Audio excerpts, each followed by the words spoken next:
Good morning, folks. So this morning, the Silver.gypsies, we're at Farrows Customs on the Sunshine Coast in Queensland, Australia. So Farrows is a very well respected motorcycle mechanical business. It's been operating since 2015.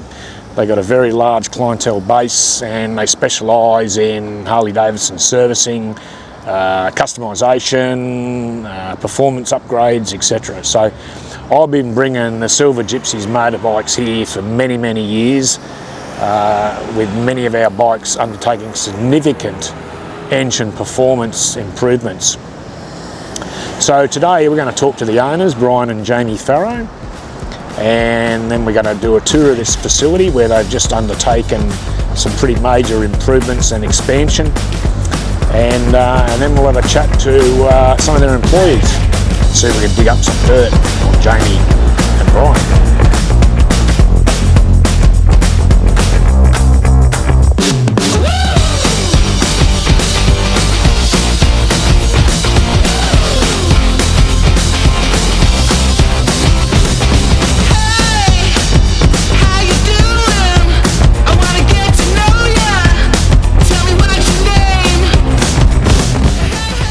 I'm going to do a walkthrough with you, so welcome to Farrows. Come through and have a look at what we've created.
Good morning, folks. So I'm here with Brian and Jamie Faroh, the owners of Farrows Customs, motorcycle mechanics in Nambour in sunny Queensland. Not so sunny today. So today they're going to showcase their business for us. The Silver.gypsies are going to tour this beautiful, recently expanded facility, and we're going to talk to some of the great employees they got here as well, that I've got great relationships here. I've been bringing my bikes here and my wife Michelle. We've been bringing our bikes here for many years, and there's been a lot of work done to many bikes that I've owned. I've probably had 10 bikes since I first started bringing bikes to you guys. Quiver of motorcycles. But anyway, we're going to have a little bit of a chat, and then I'm going to go and talk to some of the employees and see if I can dig some dirt up on you. Yeah. Good luck. They got plenty. So let's start with Brian. So you grew up in the little village, or just outside a little village on an acreage in Woombai, yep, which is where I now reside. Beautiful little town. Beautiful Woombai, yeah. So now I know your dad had motorbikes, but tell me about your most earliest memory of motorcycles and how that's developed and evolved for you to establish this wonderful business. So my very first memory is actually only a kilometre up the road here. Coast Creek Road is a stone's throw, which was our very first house. And my brother was riding a 50 in the paddock next door. That's my very first memory of an actual motorcycle. 50cc. A little 50cc, yeah. So I would have been 2.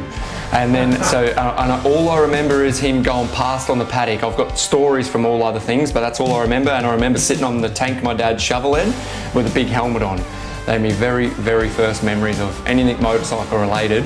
And like I say, I would be 2 years of age. So yeah. And then from there, the first memory of riding, I was riding along, my auntie was coming down the driveway and I didn't know how to stop, so I ran into the house. Wouldn't do that again. Tell me where you first met this awesome guy. And how did he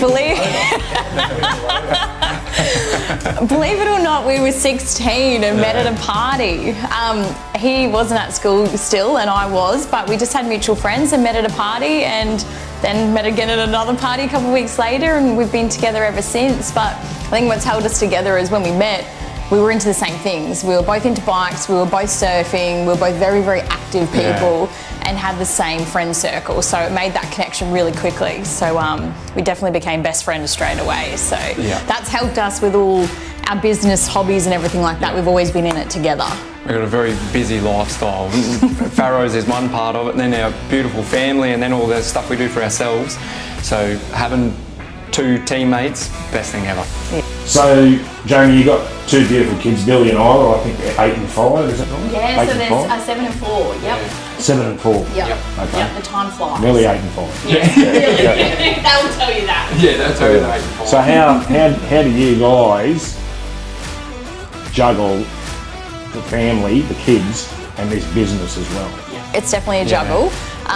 We've always had a busy lifestyle, and they've adapted to that, I guess. They like being busy as well. They're not sit-still kids whatsoever, and they're not one-train thought children either. Like, they're not obsessed on one thing. So that's like us. As much as we love Harleys and bikes, we love doing so many other different sports and hobbies, and they've really adapted to that too. So I guess, they're used to the chop and change of things and going, and we've got a beautiful friend of family circle around too, which always help out if we do need them and stuff. But for them, like, they're included in all the stuff we do too. When we go to bike racing, when we go to events, when we have events here, like, they're always with us, and they enjoy that just as much as we do too. So being inclusive is the biggest thing that helps it all work and function for us. And they're at the front of it. Like, Isla will be there handing out tickets for people on the rides, and then Billy will be there helping with something else, handing out waters. They'll take off and they'll disappear through the car park with hundreds of people here. And they're just talking to everyone, organising people, like, it's the best. So it truly is a family business. Yeah, definitely is. Definitely is. Yeah. And off the subject slightly, this is one workshop here that you've got. But your brother's got a separate one next door as well.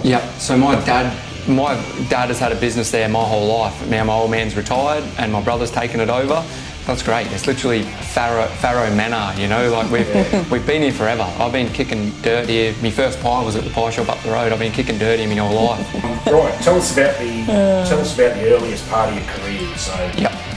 So me and Jamie actually got married and disappeared from the country for 2 years. So when we got back in the country, we had no set plan, and which was the best, right? It's probably a very pivotal part in our life. We could have gone any way, and the beauty of having no plan is we had no bills. So if there was ever a time to make a leap of faith, that was the time.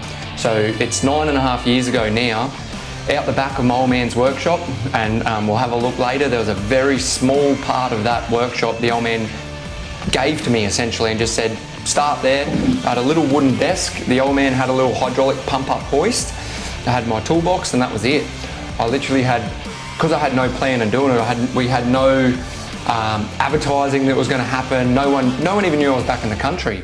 So working for a dealer for over 8 years doing it, and then literally starting it off nothing. We bone nothing, absolutely nothing. We had a sign out the front, and I had electrical tape saying I was there. I couldn't even afford the letters to say motorcycle, you know, like. And we literally said, like, because when we come back, I got back into my real estate position, and we said, look, 12 months, let's give it 12 months. If it works, it works. If it doesn't, no loss, right? Like, my wage was still covering any bills that we had and stuff like that. So it was just go in, no withdrawals, and yeah, like within a year we had our first employee on.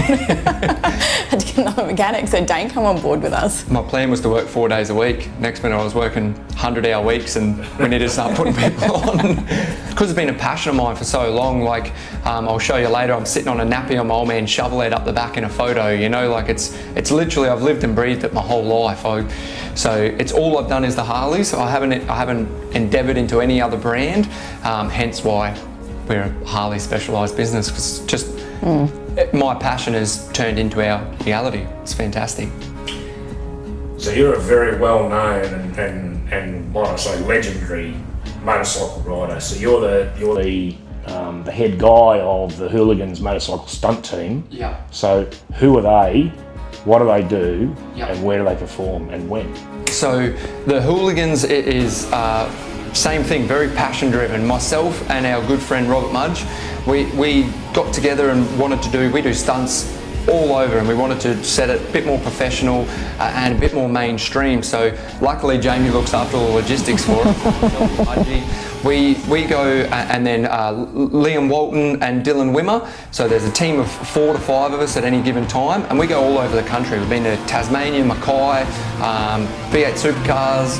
It's a bit of everything, anywhere they want us really. So, and we put on, I believe, the most entertaining show in Australia. What do you actually do? So stunts on Harley, so all the way from wheel stands to burnouts to synchronising. So me and Mudgy will synchronise in donuts. Me and Dylan or me and Liam will wheelie side by side. So they're 300 kilo Harley Davidsons, past 12 o'clock side by side in no more than the width of a road, and thousands of spectators around, you know. You can see some things up on our show comes through all of them synchronised. And so it's a very high adrenaline, high entertainment, along with, like, Jamie will be on the microphone or Liam will be on the microphone. Yeah, it's fantastic. I highly recommend coming along to one. And what's the choice of bike for a stunt rider, or a Harley? What Harley? Dyna for sure. So Dyna would be the first choice. Dyna, Sportster, or even the Tourer. So I've got a Road King that we do the stunts on. I've got the 2000 model FXDX. That would be my pick. My pick would be from 2000 to 2002. Jamie, I've watched this business grow over the years. You know, I've probably been coming here for 10 years, maybe a bit more. And like I said, you know, probably 10 to, well, I buy a new bike nearly every year, so yeah, so probably maybe 9 or 10 bikes have been bringing here, plus my wife's Michelle as well. So I've watched this business grow. What have you guys done to evolve it? Biggest thing is just staying present, right? Like how we say, the bikes are our passion as well. Like we attend the events, like we are the forefront of getting events started or bringing out parts or like testing things on stuff. And we've got such a vast range of the bikes we work on. We're not just going to touch only M8s or only twin cams. Like if you've got a Harley, we will look at it. And so evolving all of that, we've got staff members that have the same passion and they just love the brand and love seeing what everyone else gets out of riding their Harleys just like we do as well. So with that, it all just keeps evolving and growing, and we've always put forward our workmanship over anything, how our personal experience and our connection with our customers and stuff like that, that is number one over flish flash workshop and all that sort of stuff. So it's taken us, this is our 10-year spruce up, 10-year revamp. Really, we didn't want to invest money into the wrong things because we feel that workmanship and connection is the biggest thing. That's what's going to bring customers back rather than some shiny walls, okay? So we've finally come and made our workshop look as good as our workmanship, but that's really, I think, how we've kept evolving from there, is putting those things first. So a lot of what goes into all of that is having quality employees, and quality Harley Davidson mechanics are hard to come by. Now I noticed this morning as I walked in, I was introduced to a new mechanic that's come from Cairns in North Queensland. But how do you recruit and retain quality Harley Davidson mechanics? A lot of it is word of mouth, and it's just connections from people we know. And again, when we get to the interview process, like of course you've got a CV and we look at your previous qualifications and whatnot, but it's about you and I, it's about the person. You can train skills and stuff like that, you can't train the person and the passion.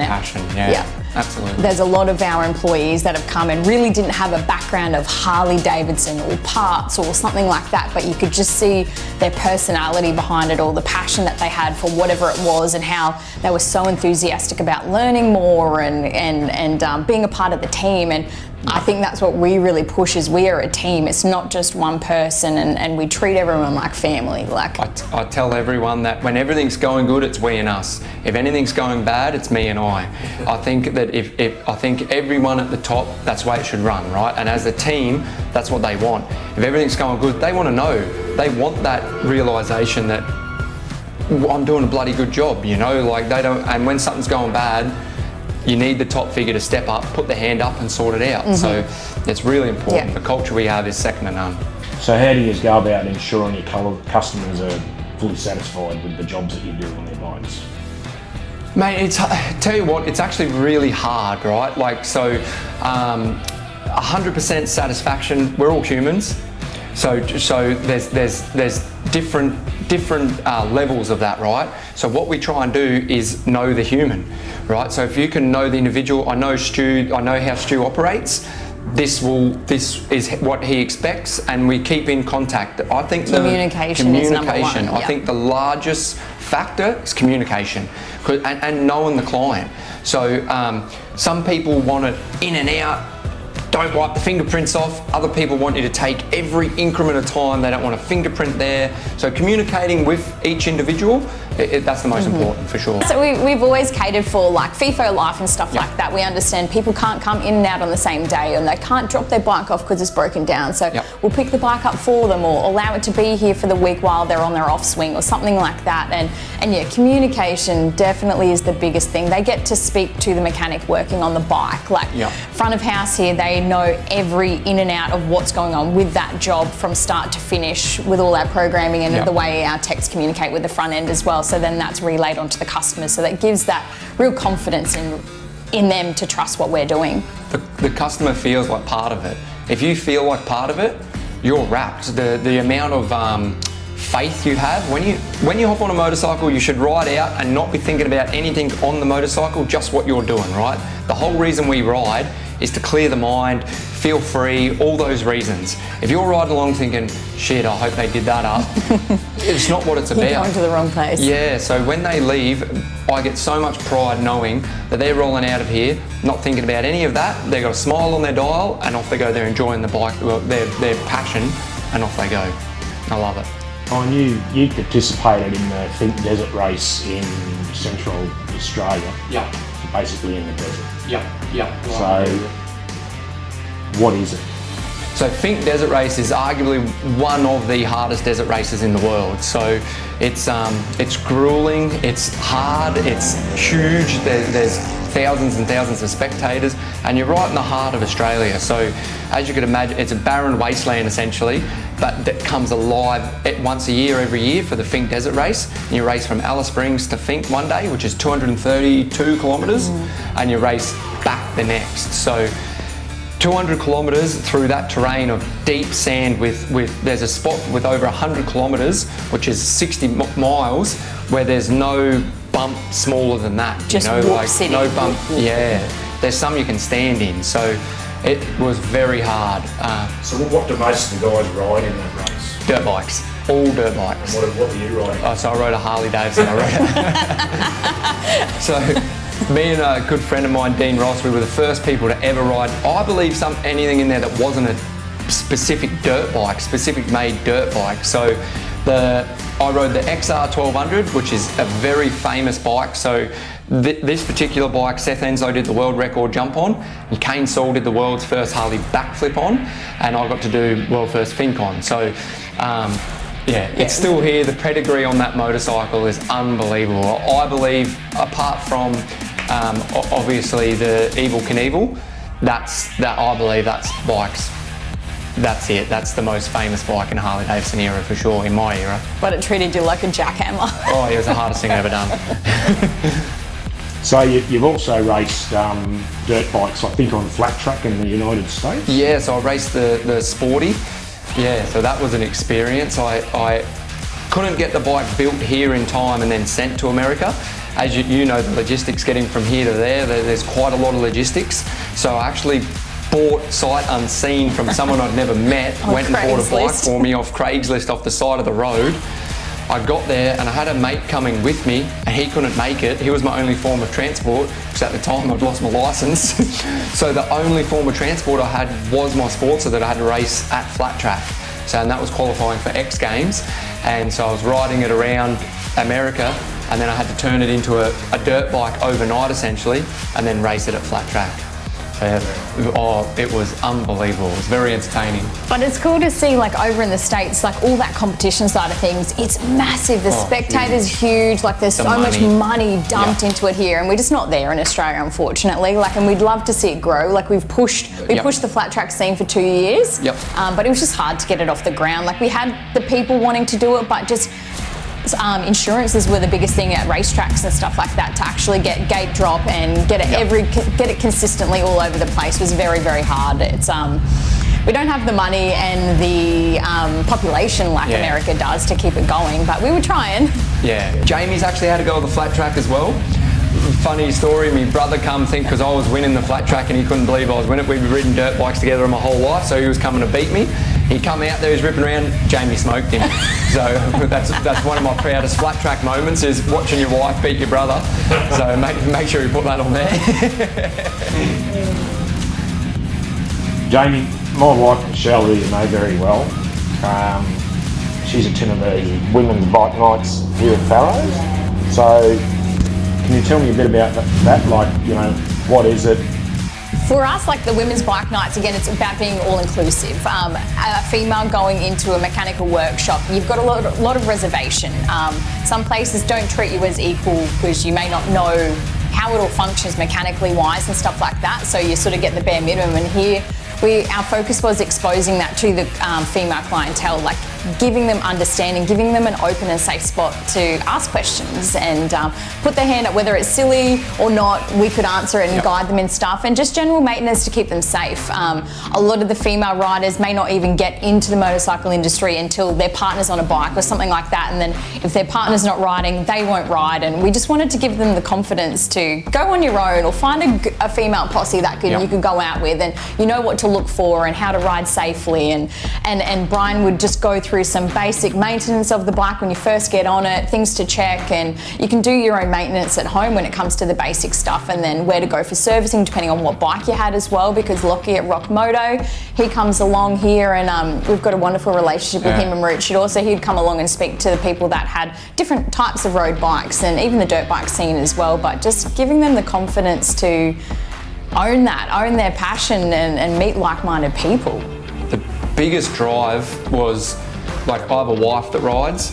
I have a mother, I have sisters, I have 2 daughters. If any of them are on a motorcycle at any time, if they knew a couple of those little tips and tricks, which they know obviously because they're all part of it, but I thought if they were stuck anywhere or needed a problem, if they just knew a couple of these little things, they might not be stuck there, they might not run into that problem. So the biggest drive to me was thinking, if that was Jamie, what would I want her to know? You know, if that was my daughters, what would I want them to know? If that was my mum, so on and so forth. So yeah, that was the biggest driver. Yeah, each one we've done, it's been a massive turnout, and it's just so good to see the support, the local coming in, and we've got a lot of sponsors on board. They give prizes for the night and everything, so it's a wonderful time. Yeah. How often do you have them? We're trying to just do it once a year. We were trying to do it more, but it's hard. It's hard, yeah. It's hard to get the time for it all, right? Like, we've got a business and kids and family and other events. Like, we've just been doing it once a year, but.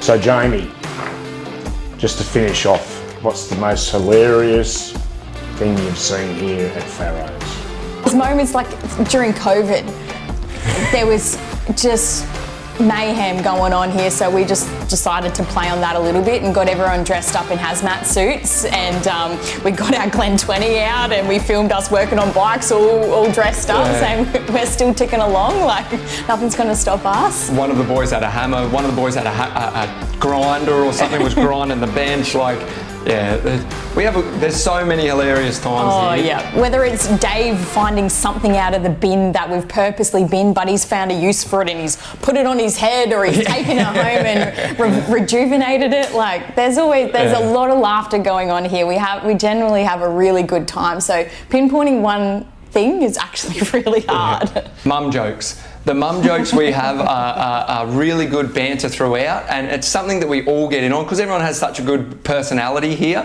We have pretty much a running little mum joke here and there. To be honest, it's my favourite, because you could be having a bit of a stressful job, or there's a couple of things that aren't going the way they should, and you're trying to nut it out. Next minute there's a mum joke. Everyone has a roar of laughter, and it's like a reset, and you rip back in. So or poor Geordie gets Phil jokes from you all the time. Yeah. So yeah, that would be my favourite, I reckon. I love that because it sets the whole mood, lifts the whole mood up, and away you go again. I reckon it resets it. Well, look, guys, that's awesome. I'm keen for you guys to show me around your facility and see what the recent improvements have been. Let's have a look around and see what you're working on at the moment, and have a chat to some of your employees. Wonderful. Can't wait. Yeah.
So this shed is actually where it all started for me.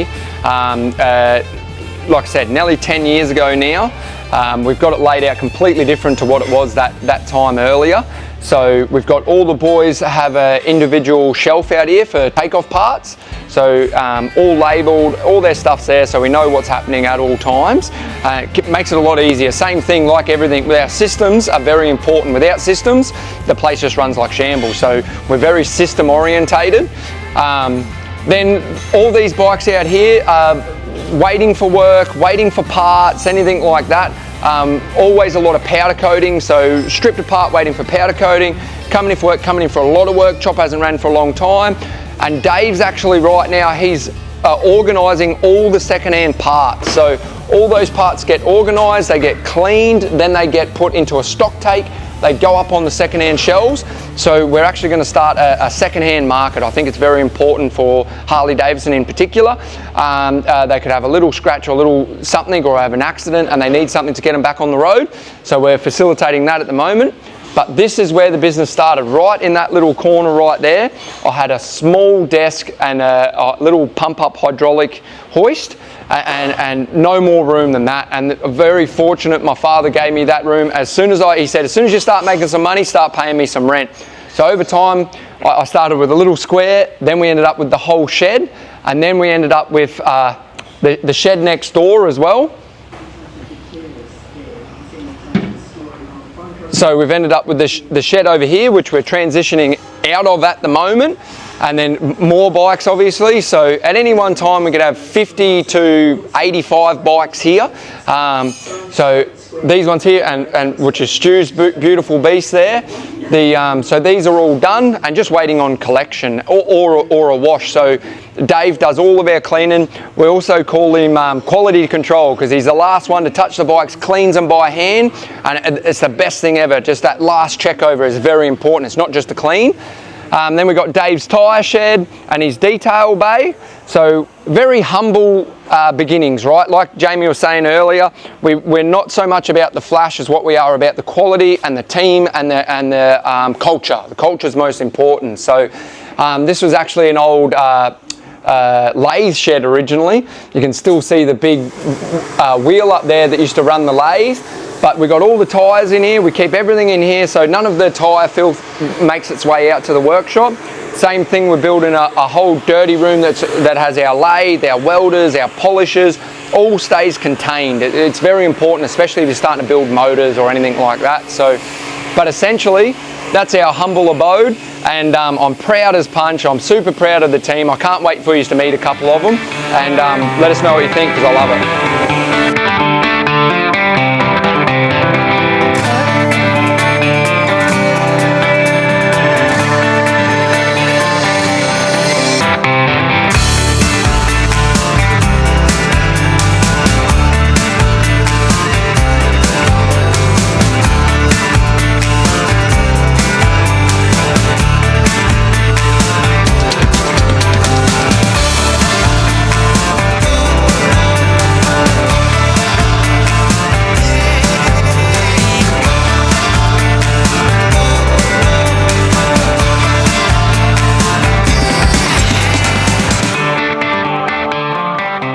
What are we working on here, Brendan? Just got a customer's street bike bin at the moment. What are we doing, mate? Service and doing some brake fluids at the moment.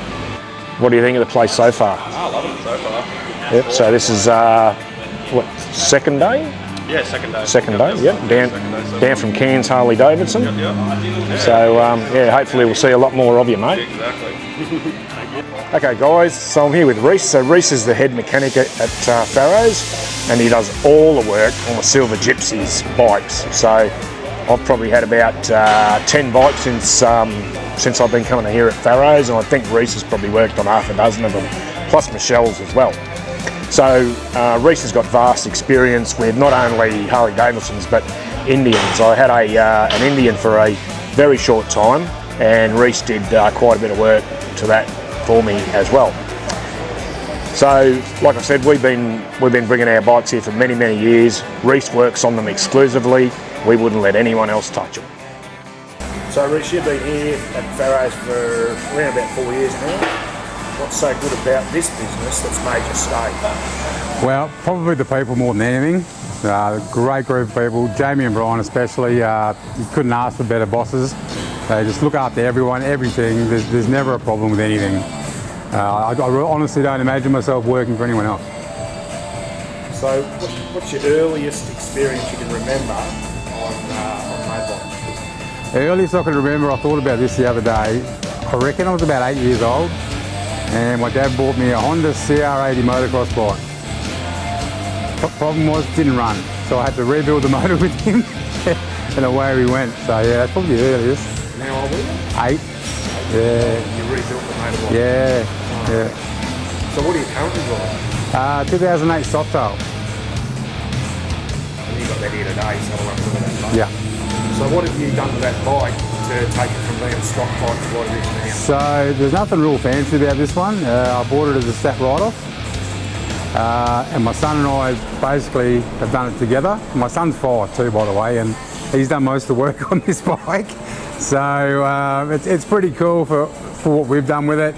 It's certainly nothing fancy, but I love it because of what it is. So Reese, what are you currently working on? I see you got 2 bikes on the go here. So at the moment we've got this one here, which has come down from another shop.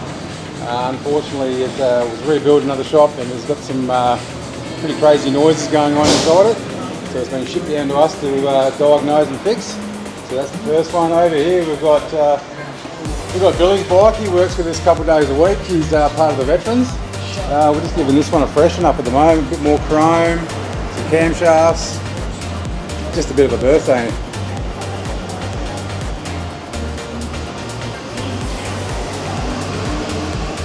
Years ago you worked on the engine of my old 2014 CVO Road King as a twin cam, and you made some huge power gains in that, up to about 128 horsepower I think it was from memory.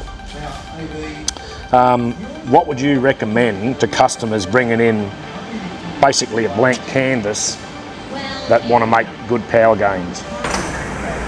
Good power gains, I think, are only as good as what the person is wanting out of the bike. Some guys come in and they go, I want a big camshaft, I want a big cubic inch, and you sit down and have a chat to them and you ask them, what is it you do and how do you ride the bike? And if we put that big camshaft in there and the big cubic inches, it becomes unrideable for some people and very uncomfortable. So I think the power gains has got to be within where you ride, whether you ride down low in the revs or you ride up high. I think it's a personal thing, and being able to sit down with people like us and discuss how your power games are going to work, I think helps a lot. So Harley Davidson, they're pretty notorious for fitting crappy suspension to their stock bikes. So you fitted a Farrows designed and manufactured rear suspension system to my 2024 Road Glide, which is sitting out the back right now. Look, it's a great package that you've fitted, but what options can you guys provide for customers wanting an improved rear suspension package? When it comes to rear suspension, I think that the Farrow shocks work so well because, say if a guy comes in and he's 80 kilo, we will make that shock suit that 80 kilos with the valving inside and the spring rates. You can't have an 80 kilo guy ride on a 120 kilo guy's suspension. It's just not going to work. So I guess that's the best part about what we do with our Farrow suspension is we build it to suit that rider. All right, here's a big one for you, mate. What's the funniest thing you can ever remember being part of the Farrows team? Oh, I'd have to go to a Christmas party for sure. They get a little bit wild. Probably a couple of years ago we had a Christmas party where we had to pick someone out of a hat and we had to go and buy a fancy dress for him to wear to the party. Fortunately I got Brian that year, so I made him dress up as Tina Turner. So mini skirts, stilettos, boob tubes, it was fantastic. I'm going to have to get photos. Yeah. All right, here's the most important question of the day, mate. What's it like working for Brian Faroh? Working for Brian Faroh. Look, never a dull moment. He's always on the pulse. Probably one of the best parts about him, mate, is he's always out here on the tools with the boys. He's never sitting around doing nothing. He's always working on something, helping someone. He's, awesome. Yeah. Hands-on man. Very hands-on man. Yeah. All right, mate. Well, that was an awesome little chat. But I suppose I should let you get back into it. Having two bikes on the hop, that's something that not everyone can do. But thanks for the chat, mate, and I'll talk to you later on. Awesome. Thank you, mate.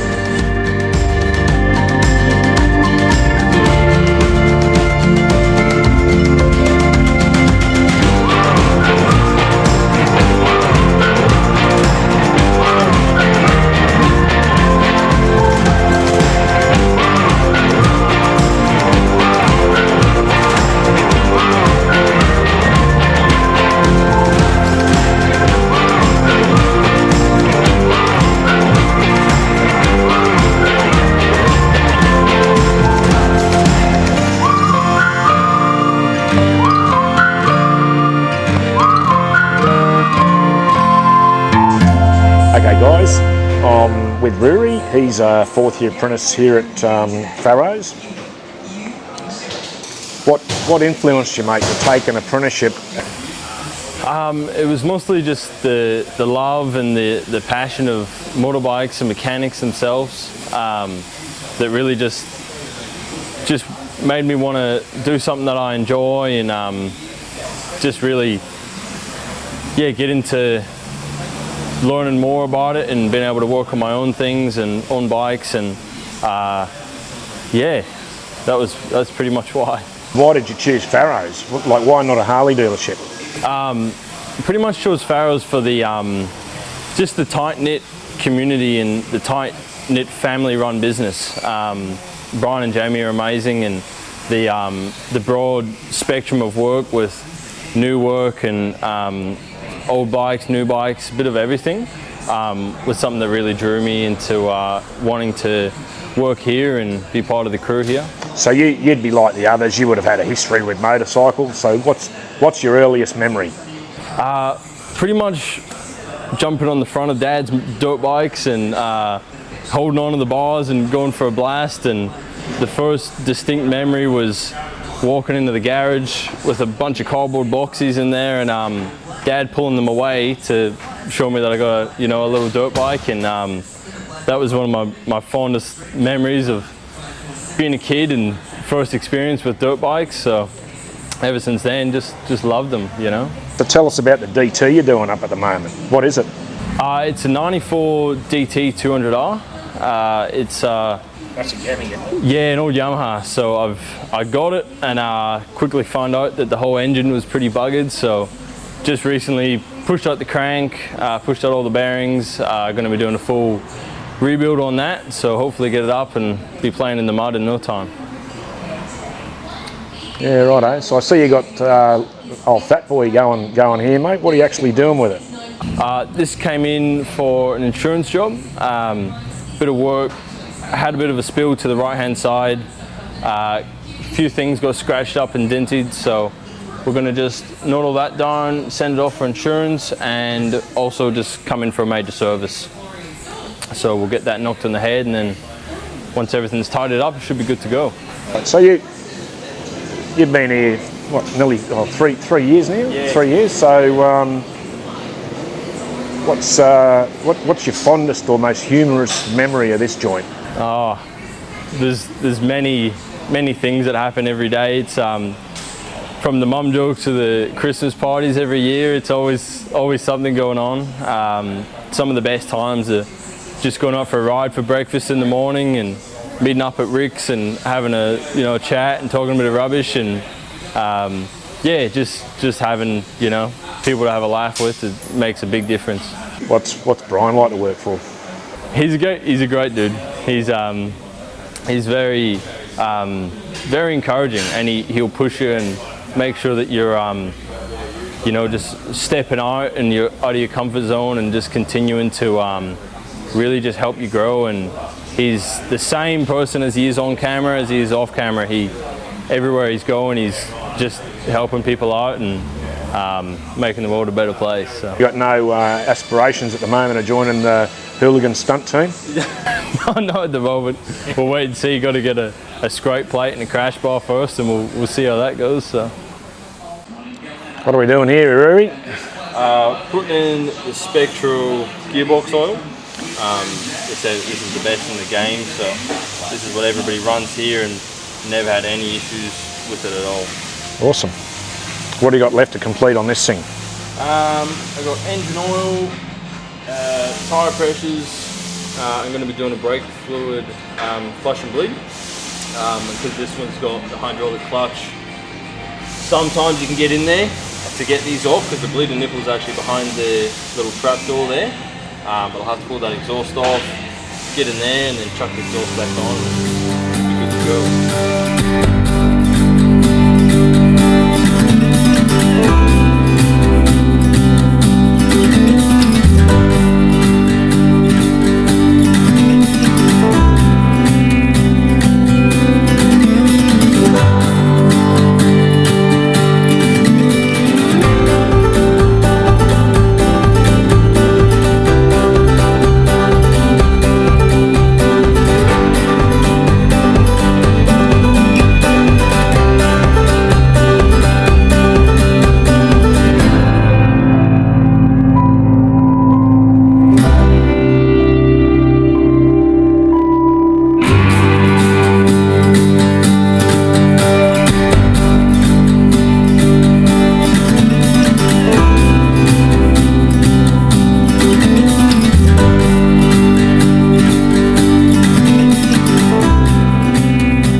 Okay folks, I'm with Dean now, and he's the service manager at Farrows. So Dean is pretty much the first point of contact as you walk through the door, looks after all your needs, whether it be a straight motorcycle service, performance improvement or full custom job. Dean can give you the good oil on all of it. So Dean, what influenced your love of motorcycles, mate, and how did that lead you to this awesome business? I've had a love for motorcycles for quite some time. I've gone through my apprenticeship, done the 4 to 5 years back down home. Where's home, mate? Inverell, so northern New South Wales. I was there the other day. Yeah, well, there you go. It's a nice little country town. Not much going on there, unfortunately. So I done my apprenticeship doing all the Jap stuff. No Harleys or anything like that. The most I got that looked like a Harley come in was a Boulevard. So I thought I was quite chuffed actually. So followed that for a couple of years. Finished that and actually done something completely different. Done all my arborist tickets. I've become a qualified arborist, so done that for a few years. I followed that up onto the coast up here when I moved. I unfortunately had to get out of it just for arthritis reasons in my back. from there I started looking around for jobs. I come up and hit Brian up, and just straight off the bat when I come and talk to him, mate, I knew these fellas had a passion for what they do. So asked for a job. There was no jobs going in the workshop. Rory actually started as an apprentice a week before I actually started looking for a job. So Brian said we need someone in the office as a parts guy, and that's when the rest of it's history. So I've worked my way up a little bit, become workshop manager, office manager, service manager. So I've known you for quite a few years now, and I know how passionate you are about bikes and your customers and performance improvements. What's your earliest memory of motorcycles? So I reckon I would have been around that 5 to 6 year old. Dad tried sick, he didn't really want me hanging off motorcycles just because he used to race them, so he had a fair bit of injuries going on, and he didn't really want us riding them. But I told him, I said it can't be the case. I said we've got to jump on them, we love them. So I've got 2 other brothers that loved them as well, not as probably much as what I did, but I said to Dad, I said, mate, we're going to have to get on them one day, and we'll learn how to ride them. So the earliest memory I think it was him actually riding me around on a little ZR50, and then from there onto a quad bike, and then up to his XR 600, and then from there I actually own my own bike as a KX 125. So, mate, sorry? What are you riding now? So from now it's a 2017 Street Bob, the last of the twin cams. From there they jumped into the Milwaukee 8s. Very lucky to get that bike. It was a virgin when I got it.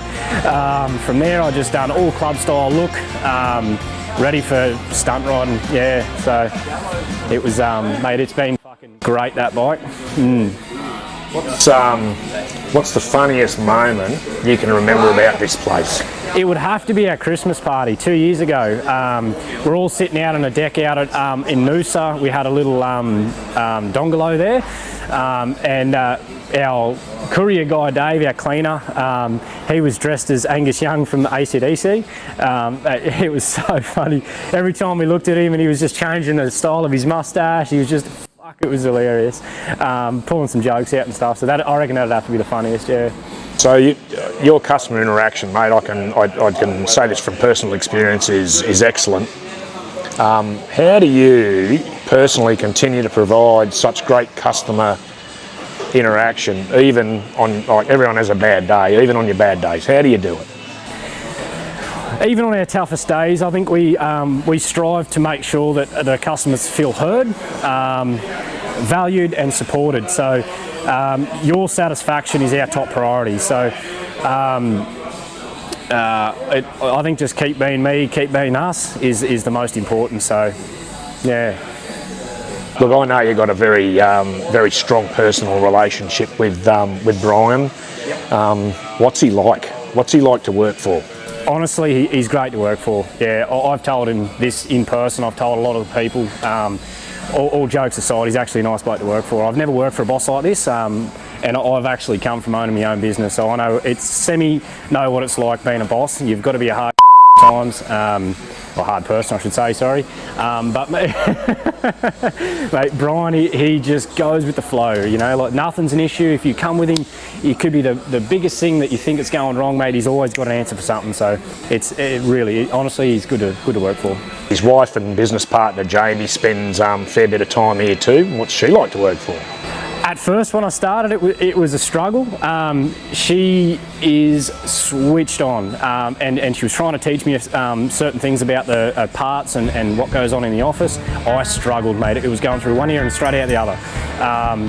But what happened was she just let me take the reins for a bit. She went off. I started picking it up as I went. So and then from there, I love working next to Jamie. Yeah, she gets shit done, which is good, you know. So yeah, if there's any questions, she's always got an answer straight away. So it's good. And what would you say to any people watching this that are considering coming to Farrows?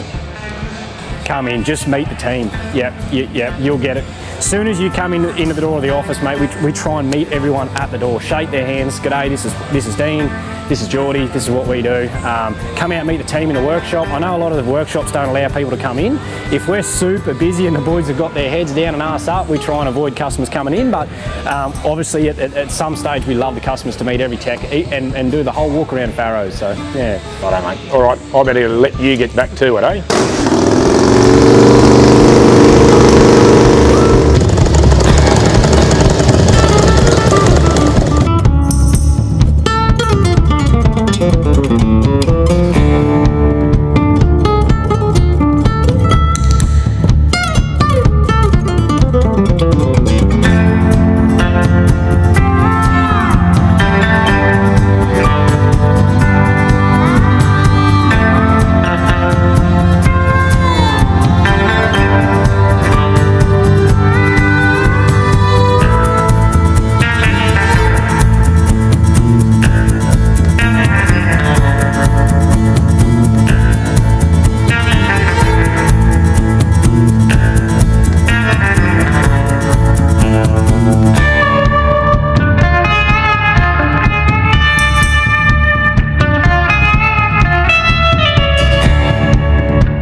Brian come in, what do you think of this? Impressive, mad, stupid, and probably the bad news he wants to hear is he's got to do it again tomorrow.